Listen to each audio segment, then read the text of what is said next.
با سلام. تو این ویدیو تصمیم داریم تعویض رم دستگاه دل وسرو 3750 رو آموزش بدیم.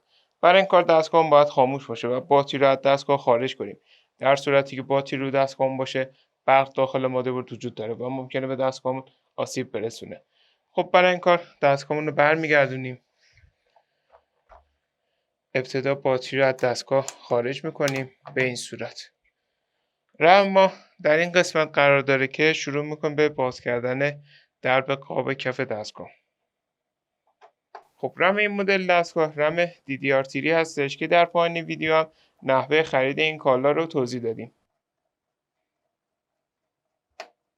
خب بعد باز کردن پیچا با استفاده از ابزار درب قاب رو باز میکنیم به این صورت و با فشار دست زبونهای رم رو آزاد میکنیم و رم رو از دستگاه خارج میکنیم. برای جا زدن دوباره رم اونو داخل شیار قرار میدیم و اونو به سمت پایین فشار میدیم.